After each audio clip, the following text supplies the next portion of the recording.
Vamos seguir. Temos perguntas ainda? Temos aqui também perguntas? Não? É uma pergunta do Pedro, lá do Rio Grande do Sul. Ele diz assim: pastor, eu gostaria de uma orientação.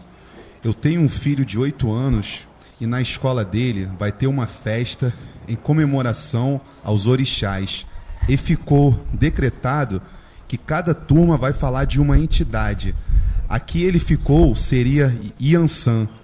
Esse trabalho vale 70 pontos, ou seja, se meu filho não fizer, corre o risco de ficar reprovado. Eu não quero que ele faça. Eu acho isso uma covardia e falta de respeito com as pessoas que são contra isso. O que o senhor acha? Eu acho que ele deve fazer e ajudar o filho a fazer. Iansã, conhecido na Igreja Católica como tal, conhecido na Macumba como tal. Para nós cristãos evangélicos, Iansã é um demônio que se manifesta, que faz, onde nos terreiros de Macumba acontece isso. Capricha no trabalho, deve fazer. Vocês gostaram, né? Vocês gostam de ver o circo pegar fogo, aí? Ei, primeira vez que eu sou aplaudido aqui, por favor, obrigado. Nós já fizemos isso aqui com os nossos filhos no colégio. Teve um trabalho, negócio de história aí, de coisa de demônio. Eu entrei, me tornei aluno, beleza. Eu falei, que joia, professor, que é isso? Beleza. Entramos lá e arrebentamos, jogamos o verso bíblico, pesquisamos, fizemos um ótimo trabalho. Lá foi para o colégio. Quando o professor leu, o sorriso dele vai ficando sério aos poucos, né?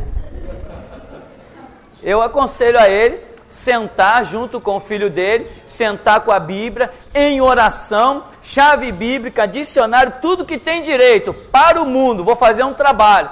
E fala a verdade.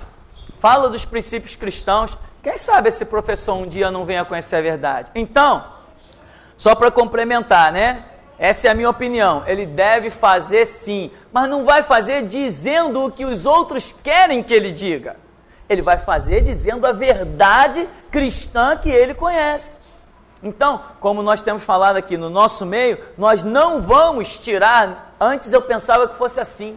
Eu tinha intenção de construir um colégio evangélico para os nossos filhos estudar. Era a minha intenção, para sair desse antro de professores endemoniados que ficam tentando manipular a cabeça das crianças e não sei, um monte de situação.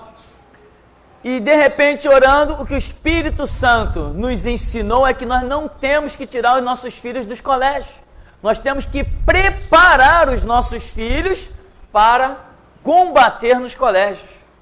Essa é a visão. E outro dia teve uma irmã aí que teve inclusive um sonho em que ela via os nossos filhos e crianças da igreja, que uma grande onda vinha sobre eles, uma grande onda que vinha arrasando tudo, vinha sobre eles, e quando essa onda tentava arrastá-los, eles seguravam em rochas e nada acontecia com eles. Nós sabemos o que é a rocha. É a palavra de Deus. Amém?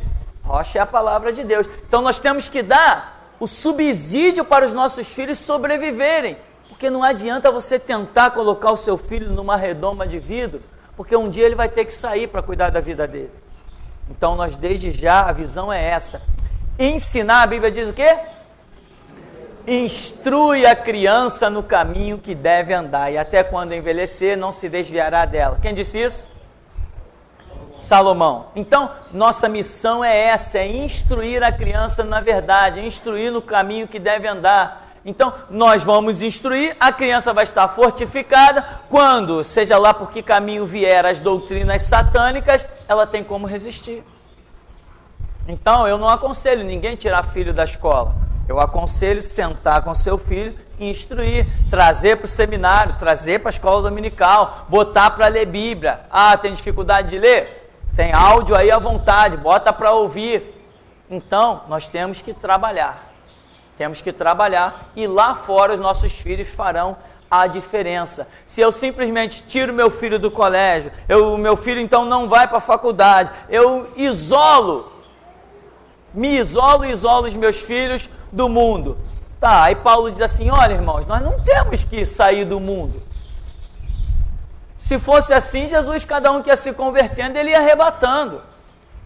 Nós temos que salgar o mundo, nós temos que iluminar o mundo. Então a minha opinião é essa: quando você tiver um trabalho para fazer sobre o São João, o Bastião, o São Jorge lá no colégio do seu filho, um trabalho sobre Iemanjá, Pombagira ou qualquer outro demônio, orixá, caboclo, guia, você senta e participa desse trabalho e solta o verbo, não poupa palavras, e joga versículos bíblicos e mostra a sua opinião, mostra a opinião da família a que pertence o seu filho. Essa é a minha opinião.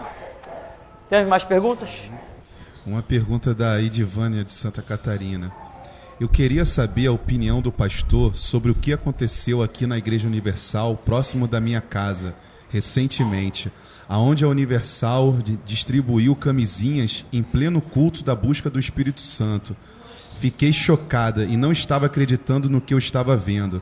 Minha tia até passou mal quando viu aquela cena dos obreiros cheios de preservativos e jovens e adolescentes pegando. Pastor, aonde estamos?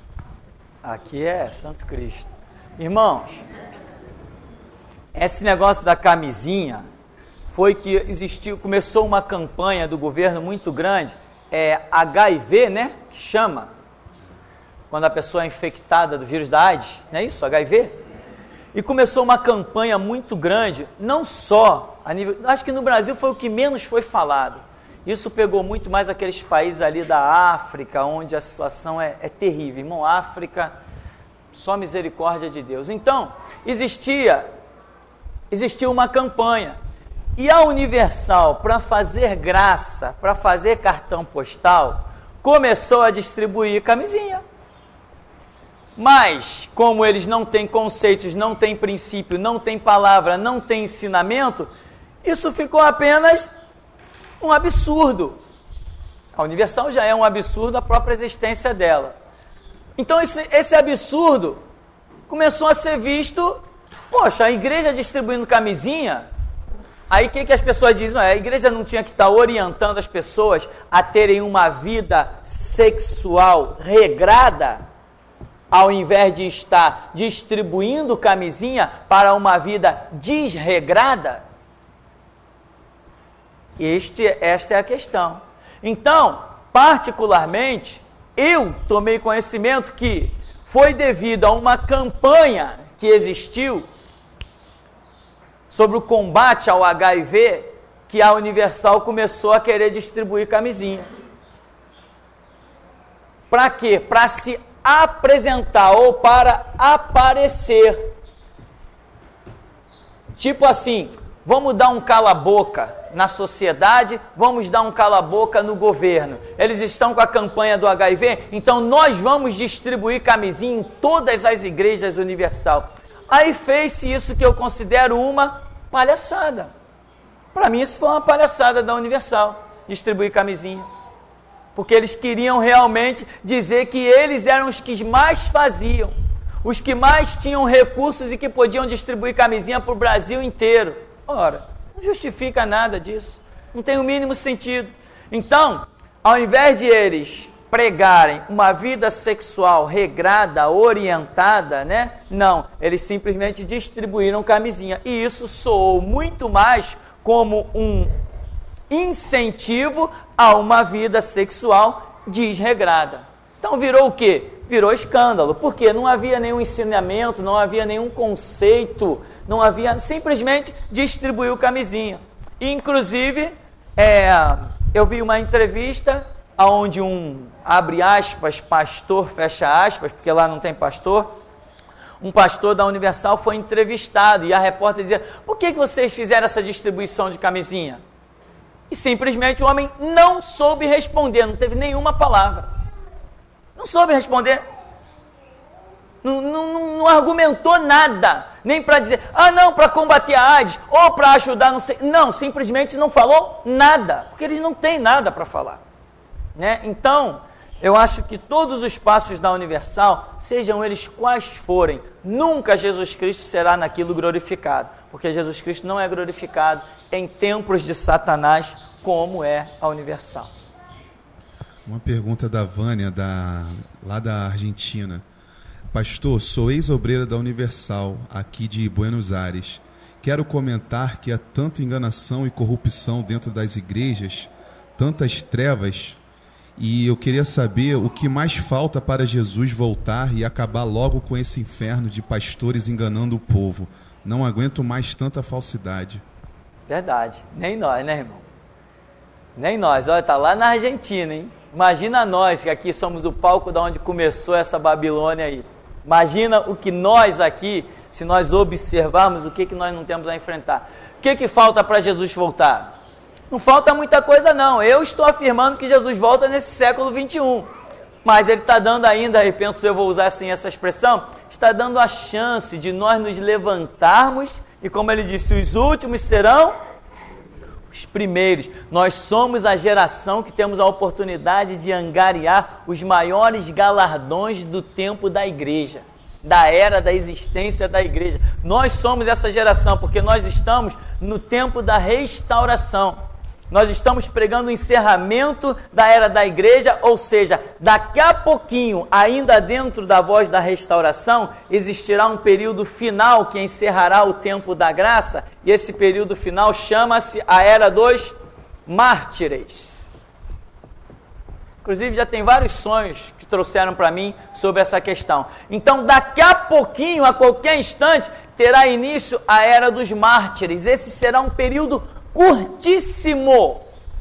A era dos mártires será um período curtíssimo em que talvez o anticristo já esteja até no poder, reinando. Falo talvez porque não detemos a revelação bíblica, não é matemática, né? É precisa diante de Deus, mas nós não, nós observamos os moveres espirituais.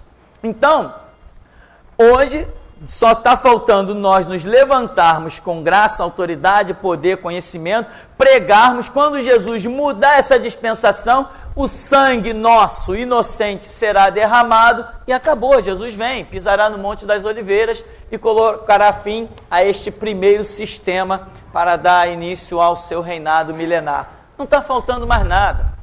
A apostasia já está aí. Os pastores viraram maçons, líderes evangélicos se tornando discípulos de Reverendo Moon, homens que foram ícones no evangelho dizendo que os papas são grandes homens de Deus. Não está faltando mais nada, irmão. Não está faltando mais nada. Apenas vamos trabalhar, nos empenhar nesse pequeno espaço de tempo que resta e dizer: Maranata, a hora vem, Senhor Jesus. É de um ouvinte anônimo. Mesmo no casamento, sexo anal é pecado? Mesmo no casamento? Porque fora seria diferente? O que nós procuramos, nós sabemos muito bem que existe uma sedução, né? Existe uma sedução. Os hormônios sexuais, eles não veem limite. Em meio a um ato sexual, os desejos explodem, não sei se a palavra certa seria, explodem de tal maneira, né? Os sentidos são dominados, e o que acontece?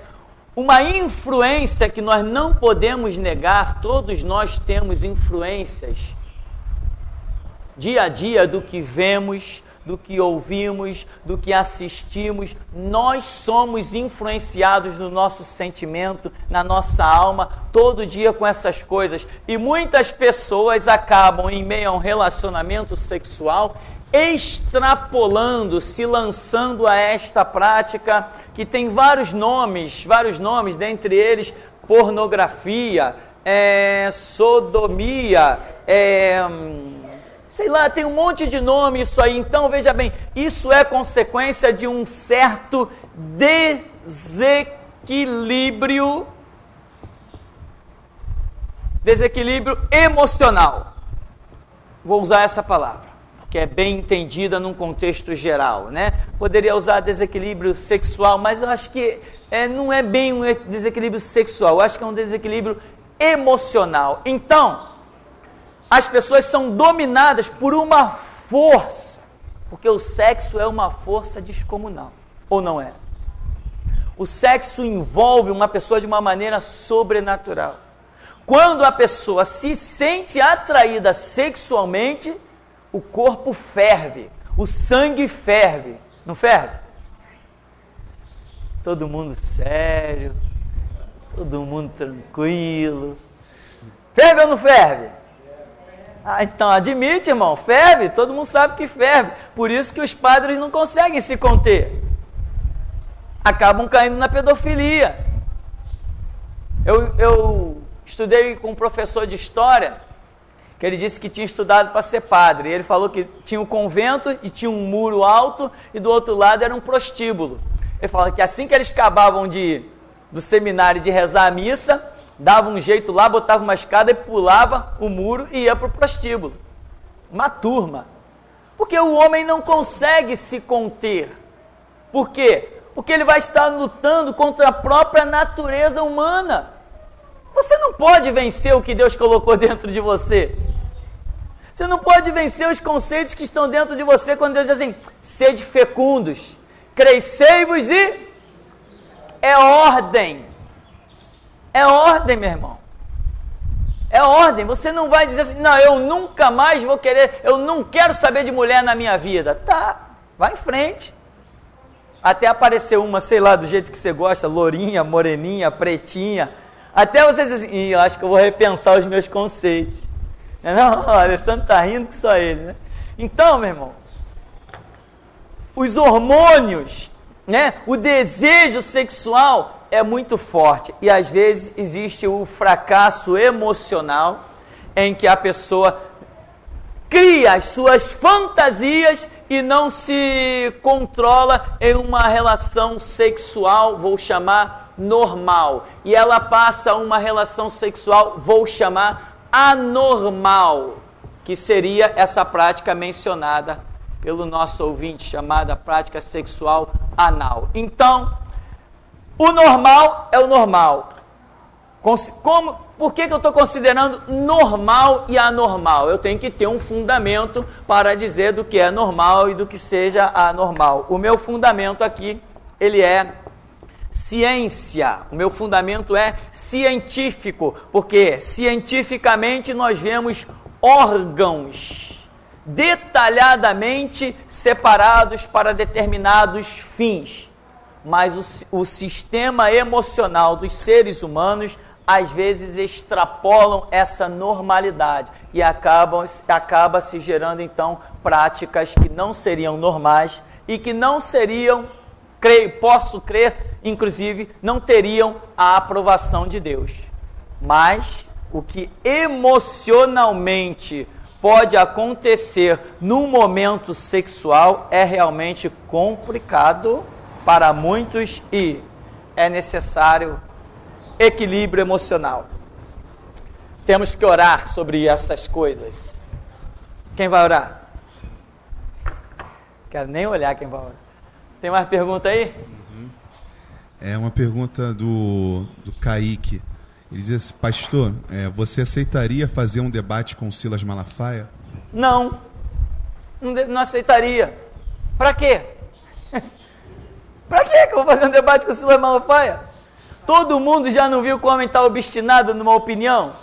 Ele vai pegar os textos e vai dizer, aqui, José era governador. E eu vou combater, eu tenho argumento para dizer que não era. Vai ficar ele de um lado e eu do outro, ele de um lado e eu do outro. Não aceitaria, perda de tempo. Não vou perder o meu tempo num debate com Silas Malafaia.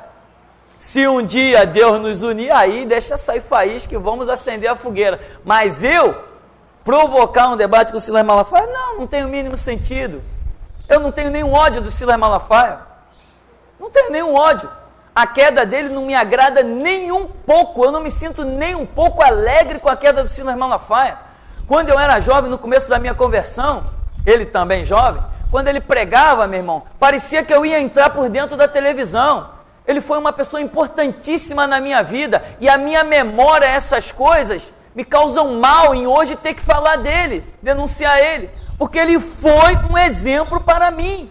Então eu não teria nenhum prazer em me degradear com ele num canal de televisão, numa rádio, nem canto nenhum. Se eu tiver que escolher isso, eu estou fora, eu não escolho, eu não quero nenhum debate com ele. É o meu sentimento. Agora, não tenho medo.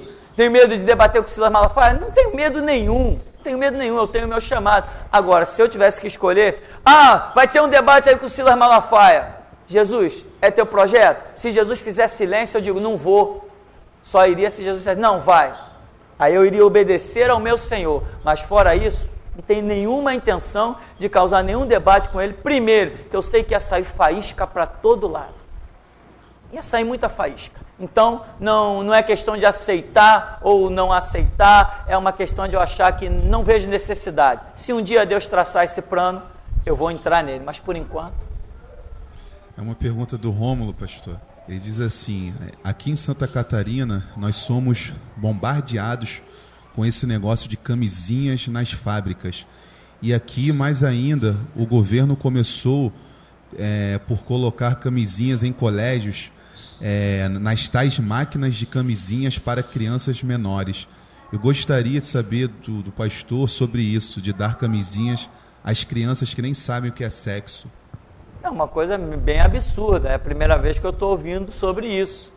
Distribuir camisinha para crianças, para adolescentes, isso pode se tornar um incentivo, né? E outra coisa, os adolescentes não tem que estar fazendo sexo precocemente. O que existe é um problema de ensino muito grande, que as escolas fracassam nisso. Nós temos, desde que o mundo é mundo, desde que a sociedade se tem formado, nós temos um problema muito grave a nível sexual. Sexo no mundo tem se tornado até crime. E nos colégios você não vê a orientação sexual aos adolescentes. Deveria existir uma matéria específica, um professor específico para falar de orientação sexual a nível de sociedade, a nível de ciência. Eu tive um professor que uma vez deu uma aula sobre isso, eu trago essas aulas comigo até hoje. Uma vez que o camarada falou, disse assim, olha, hoje eu vou falar de algo que não está no currículo, que não faz parte do cronograma da escola, não faz parte do cronograma do Estado, não faz parte da matéria, mas eu quero falar para vocês jovens. E começou a falar, foi 2 tempos de aula, cada tempo são 50 minutos, falando sobre questão sexual. Como aquela aula foi importante para mim. Em 2 tempinhos de 50 minutos, um professor de ciência que até hoje, em toda a história da minha vida, a minha memória que eu tenho daquele professor, foi o melhor professor que eu conheci em toda a minha vida. Então, ele largou a matéria e falou sobre isso. E se foi tão importante para mim até hoje, foi importante para muita gente.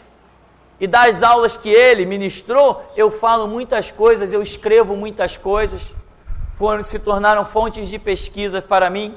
Então, hoje os colégios pecam porque não tem uma aula de orientação sexual. Aí o que acontece? Estão aí as adolescentes com 16, 15 anos, 14 anos, tudo com os hormônios fervendo, pior do que água a 200 graus, e não tem nenhuma orientação. Daqui a pouco se apaixona, todo adolescente já se apaixona, não se apaixona? Já se apaixonou? Já? Então, está apaixonado até hoje? Então, se tu está apaixonado, imagina quem tem 14, 15, 16, 17 anos, né? Basta uma musiquinha, pronto, já está vendo coraçãozinho, ai, o mundo é belo, como as coisas são lindas. Não é assim que acontece? É ou não é? Estou vendo um monte de gente rindo, porque é assim que acontece, você sabe que é assim. Só que tem gente que esquece que já passou por essa idade, a idade da fantasia, tudo são flores. Aí quando está com 40 anos, controlando um pouco mais as emoções, vem taxar os adolescentes disso, daquilo, de rebelde, de relapso, está esquecendo que ele também foi.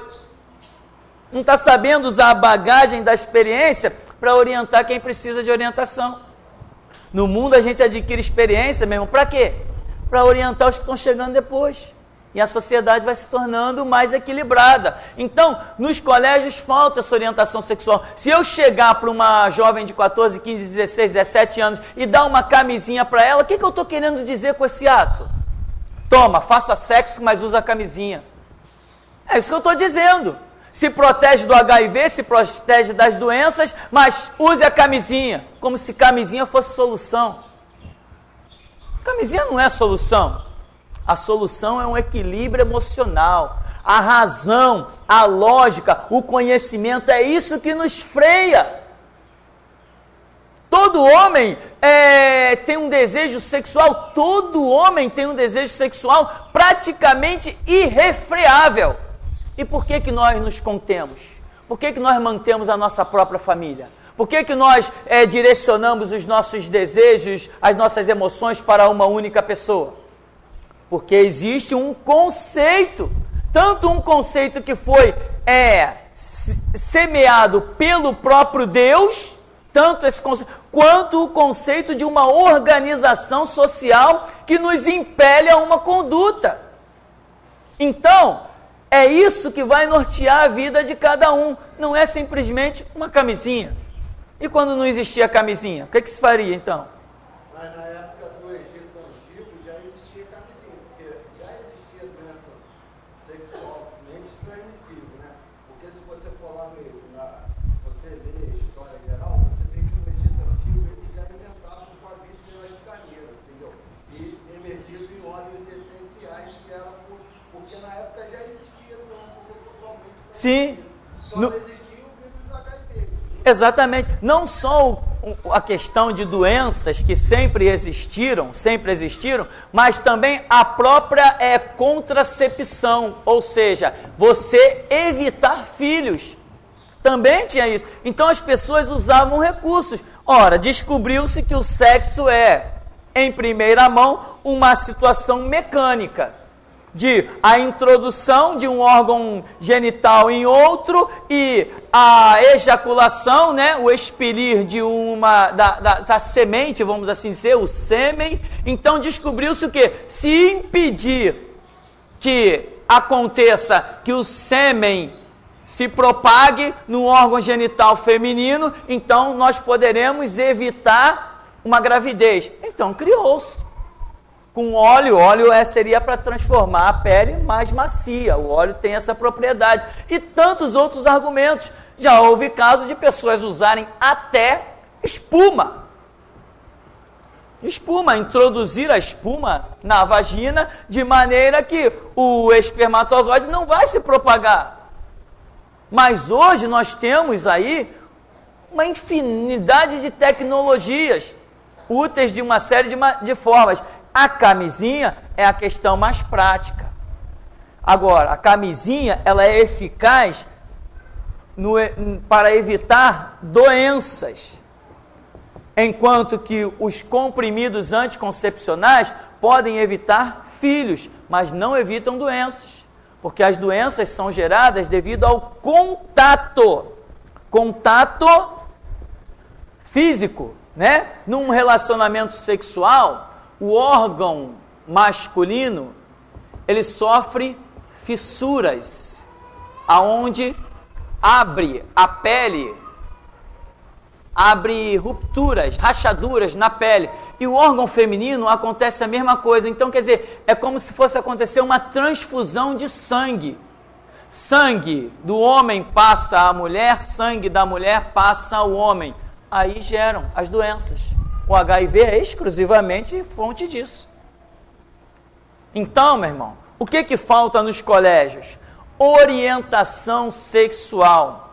E é o meu sonho, ainda não consegui. Já consultei vários livros, mas ainda não consegui montar um DVD sobre orientação sexual, com aspectos científicos, aspectos religiosos, fechar todos os pontos. Orientação sexual. Depois desse DVD montadinho, distribuiremos constantemente dentro da igreja. À medida que surgir novas pessoas, adolescentes dentro da igreja, lá vai para cada família, lá vai esse DVD.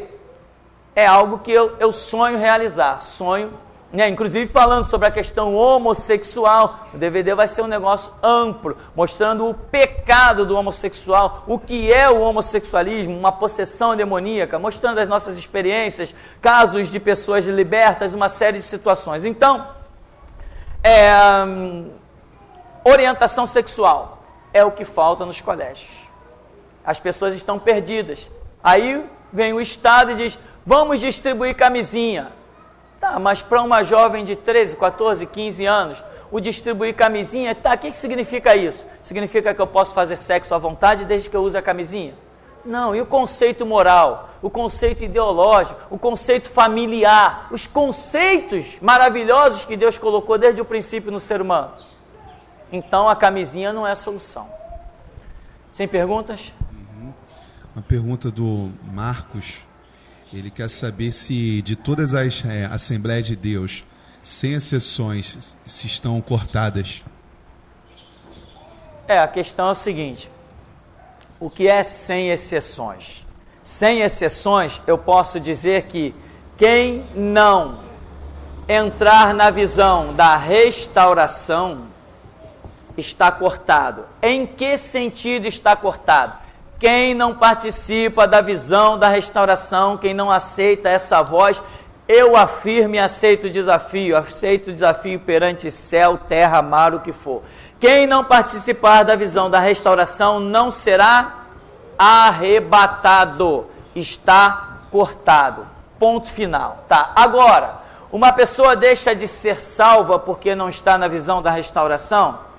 Não, aí é outra história. Se não estiver no momento do arrebatamento, ela poderá ser salva sim. Morreu confessando Jesus Cristo, vai ser salva. Mas, se soar um arrebatamento, ela não será arrebatada. Aí ela passa um novo estágio. Ela perdeu a salvação quando o arrebatamento aconteceu e ela não foi arrebatada. Aí ela vai atravessar para uma nova dispensação, aonde os critérios de salvação sofrerão nova influência e novas exigências. Uma coisa é a salvação hoje, antes do arrebatamento. Outra muito diferente é a salvação depois do arrebatamento. Uma coisa são os mártires que estão hoje morrendo, derramando seu sangue, a posição que esses mártires têm lá no céu. Outra coisa serão os mártires depois do arrebatamento, no período da grande tribulação. Hoje as pessoas estão aqui no tempo da graça ainda sendo martirizados, exemplo está aí na China, Coreia do Norte, na Rússia. Hoje as pessoas estão no tempo da graça, pregando ousadamente, vivendo o Evangelho e seguindo até a morte com Cristo e sendo martirizadas. Lá no tempo, depois do arrebatamento, na grande tribulação, as pessoas terão conhecimento de que elas ali, se elas não confessarem Cristo e serem mortas, elas vão para o inferno. Então elas serão mártires da grande tribulação. Mas a ideologia que elas terão ali na grande tribulação, sabendo que é a sua última chance, é bem diferente de quem hoje, no tempo da graça, está querendo morrer por Cristo. Então, o galardão de quem morre hoje por Cristo será diferente de quem vai morrer sabendo que vai salvar sua própria pele. A mentalidade lá na grande tribulação são mártires sim, que querem salvar a própria pele, sabendo que perderam todas as oportunidades. Então é diferente o mártir hoje para o mártir depois do arrebatamento da igreja. Mesma coisa, depois do arrebatamento da igreja, a dispensação muda e os critérios de salvação serão diferentes. Serão aqui, mártires da grande tribulação. Mas todo galardão e todo o trabalho que eles tiveram anteriormente fica esquecido. Então, as assembleias estão cortadas simplesmente por serem assembleias? Não, não é questão denominacional, é questão da prática, do exercício, das coisas que se fazem lá dentro. Não é simplesmente por um nome. Nós usamos rótulos porque os rótulos têm exemplificado muito do que se pratica lá dentro. Nós dizemos assim, o catolicismo. Por quê? Porque dá ideia do que se pratica lá dentro. O espiritismo, ideia do que se pratica lá dentro. Assembleias de Deus, ideia do que se pratica lá dentro. Hoje a apostasia é marcada como carro-chefe nas Assembleias de Deus. É o povo que mais apostatou dos conceitos de Deus, abrindo as portas para a política, para a maçonaria e para um monte de coisas. Então, quem não participa da restauração não será arrebatado. Agora, muitos assembleianos podem hoje morrer confessando Jesus Cristo e serem salvos. Então, o estar cortado aí, nós temos que entender uma série de maneiras como Deus está agindo. Ah, eu sou assembleiano, eu estou cortado. Se não cair na voz da restauração, não será arrebatado. E hoje, o que acontece? Lembra da mensagem chamada As Duas Mulheres? Esta é uma mensagem simplesmente incrível, uma revelação instantânea que nós recebemos.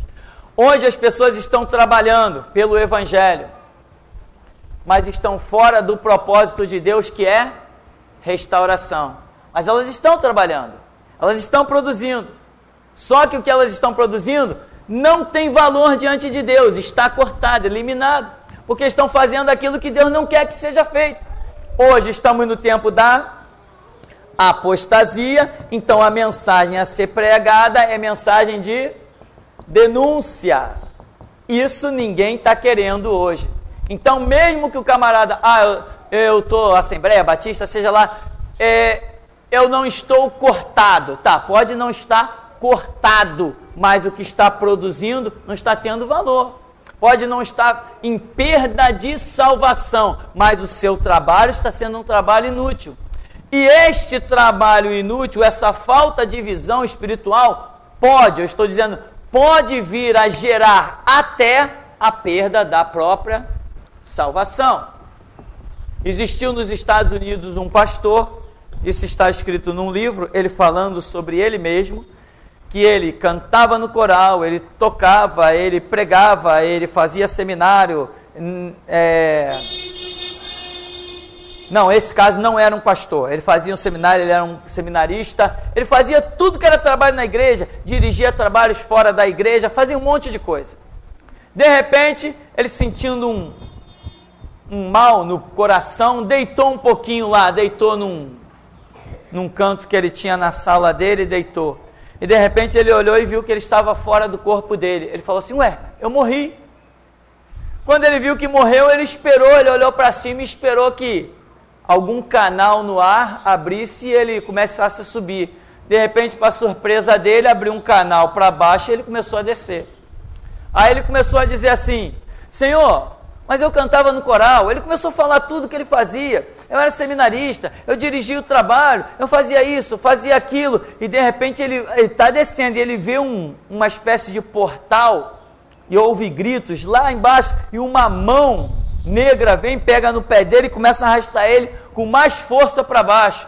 E ele começa a se desesperar, e eu cantava no coral, mas Senhor, eu orava, Senhor, eu lia a Bíblia, e ele começa a falar todas aquelas coisas boas que ele fazia, e ele sendo puxado até que de repente ele escuta uma voz e diz assim, basta. Aí para a mão, solta ele. E ele retorna, volta na mesma sala e entra de novo no corpo. E ele escreve esse livro dizendo que todos os conceitos que ele vivia não eram o bastante para que ele fosse salvo. Hoje tem gente achando que é salvo porque, o meu nome está no hall de membros da igreja. Eu canto no coral, eu toco a bateria, eu toco o violão, eu toco a guitarra, eu dirijo o trabalho, eu faço, eu aconteço. Você pode estar produzindo algo que não signifique nada para Deus. Por isso que nós temos dito para a igreja que tem que orar e buscar a direção. Não adianta eu fazer um trabalho fora da direção. Trabalhos fora da direção não significam nada diante de Deus. Nós estamos perdidos. Então, não é o fato de ser assembleiano, batista, metodista ou presbiteriano. É o fato de estar fora da direção. A direção hoje é restauração. Quem não viver isso está colocando em perigo a sua vida espiritual. Amém? Temos pergunta na congregação?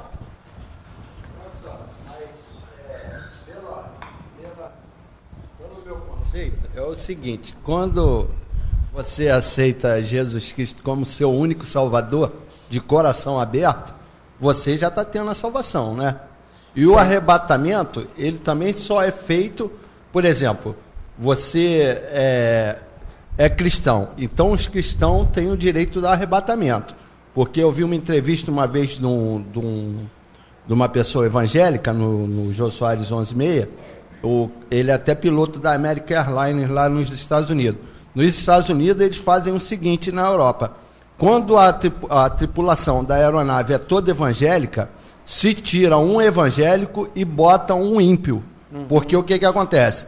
Se for arrebatado todos os que tiverem na cabine que são evangélicos, aquele ímpio toma direção do comando, que geralmente é um piloto ou copiloto que vai ser um ímpio, entendeu? Sei, mas veja bem, viver a ilusão de que eu sou crente e você é arrebatado, esquece, isso é pura ilusão.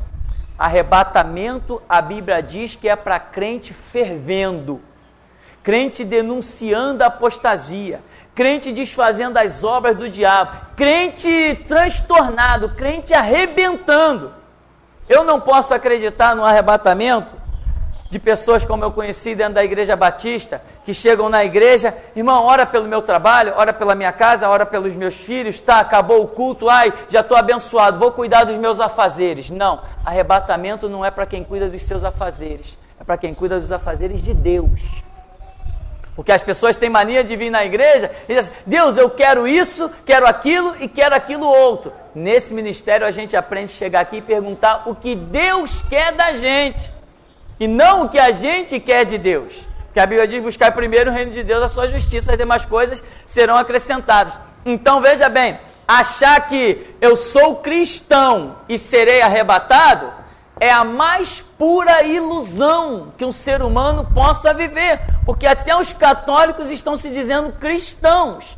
E tem mais, a parábola das 10 virgens em Mateus capítulo 25 é muito clara em dizer que houve um grito, ou seja, houve uma voz da restauração, e o objetivo da voz da restauração foi despertar as 10 virgens, que significa o quê?